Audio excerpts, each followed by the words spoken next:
Bayangkan suatu pagi yang sunyi dan Anda bangun bukan oleh suara alarm, tapi oleh selinir darurat nasional.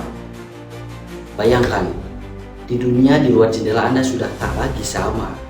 Internet padam, ATM mati, pesawat-pesawat militer melintas rendah di langit, dan dunia sedang berperang. Apakah ini fiksi ilmiah? Mungkin, tapi mungkin juga ini cuma soal waktu. Nama saya Muhammad Rizky Fauzan, mahasiswa manajemen kelas 2B. Hari ini saya tidak akan membawakan presentasi.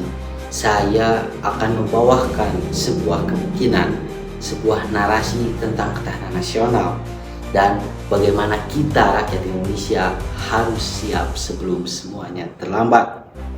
Karena dalam dunia yang digerakkan oleh konflik, bangsa yang paling tangguh bukanlah yang punya senjata paling canggih, tapi juga yang paling siap dari dalam. Setiap zaman punya ancamannya sendiri. Dulu kita melawan penjajah yang datang dengan senapan dan bendera.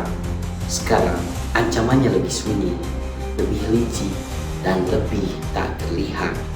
Ekonomi global yang rapuh, polarisasi ideologi, serangan cyber yang bisa melumpuhkan negara hanya dalam hitungan detik. Bahkan perlombaan nuklir yang kembali memanas di balik meja-meja diplomasi. Perang Dunia Ketiga bukan hanya bayangan, ia adalah kemungkinan yang sedang mengetuk pintu sejarah. Dan Indonesia berada tepat di tengahnya. Kita membangun ibu kota baru Nusantara di Kalimantan, jantung Asia Tenggara, bersebelahan dengan Malaysia, dikepung oleh blok pertahanan seperti AUKUS, FFDA, dan bayangan-bayangan kekuatan Tiongkok yang sangat kuat dan sangat mengerikan. Nusantara bukan hanya sebagai simbol masa depan, tapi juga titik strategis yang penuh risiko geopolitik. Maka pertanyaan sederhana tapi sangat penting, apakah kita siap untuk bertahan? Inilah alasan mengapa ketahanan nasional bukan sekedar topik kuliah, bukan sekedar pasal di konstitusi, tapi nyawa bangsa dalam menghadapi gelombang sejarah yang bisa memusnahkan segalanya. Kita punya warisan besar, Astagatra, Trigatra, yaitu letak geografis kekayaan alam jumlah penduduk, Pancagatra, ideologi politik, ekonomi, sosial budaya, dan pertahanan keamanan. Tapi, jika satu saja dari kata itu retak, maka bangsa ini bisa runtuh bahkan sebelum peluru pertama ditembakkan.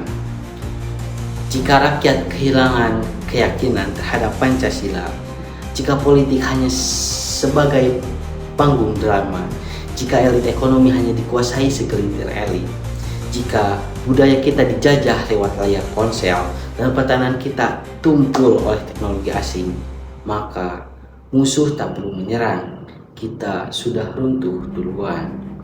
Tapi saya percaya Indonesia tak ditakdirkan untuk hancur. Kita punya sesuatu yang tak dimiliki oleh negara dikuasa sekalipun. Gotong royong, nasionalisme, akar rumput, dan kekuatan jiwa. Ketahanan nasional hari ini bukan hanya sebagai tentang senjata, alutsista, atau rudal, tapi juga tentang ketahanan digital, pangan, moral, komunitas, dan diplomasi cerdas yang mampu menyeimbangkan kepentingan dunia. Bangsa yang bertahan di tengah kekacauan dunia adalah bangsa yang tahu siapa dirinya, yang tetap berdiri ketika yang lain berlutut, yang tetap merdeka meski dunia penuh tekanan. Dan bangsa itu bisa jadi adalah kita, Indonesia. Kita mulai sadar, mulai membangun, mulai bersatu. Mulai hari ini, saya mengajak Anda semua menjadi bagian dari kekuatan itu, bukan sebagai tentara bersenjata, tapi sebagai warga yang waspada, yang peduli, yang cerdas, yang cinta tanah air tanpa syarat. Karena jika perang benar-benar datang dan dunia terbakar oleh keserakahan, maka satu-satunya adalah hal yang bisa menyelamatkan Indonesia adalah kesadaran kita sendiri. Ketahanan nasional bukan pilihan, ia adalah kewajiban. Di tengah gemuruh dunia yang bergerak tanpa arah, Di antara bayang-bayang perang yang terjerat kepentingan elit global, Indonesia berdiri bukan karena kita yang paling kuat, tapi karena kita tahu apa yang harus kita perjuangkan. Ketahanan nasional bukan sekedar teori dalam buku, ia adalah denyut nadi rakyat, nafas para petani, doa para ibu, dan tekad para generasi muda seperti kita yang menolak untuk menyerah.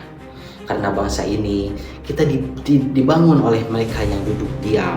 Bangsa ini dibangun oleh mereka yang memilih untuk peduli, yang memilih untuk sadar, yang memilih untuk bertahan bahkan saat harapan tipis sekalipun. Dan hari ini saya mengajak Anda semua menjadi bagian dari mereka. Bangkit kembali semangat membela negara, bukan dengan senjata tapi dengan kesadaran, dengan kontribusi nyata, dengan menjaga identitas bangsa di tengah badai dunia. Karena mungkin kita tidak akan pernah tahu kapan dunia benar-benar akan runtuh. Tapi satu hal pasti, jika Indonesia kuat dari dalam, tak akan ada kekuatan luar yang bisa menghancurkannya. Semoga semangat ini menyala, semoga kesadaran ini tumbuh, dan semoga ketika sejarah menulis tentang masa ini, nama kita tercatat sebagai generasi yang menjaga Indonesia tetap berdiri. Terima kasih. Wassalamualaikum warahmatullahi wabarakatuh.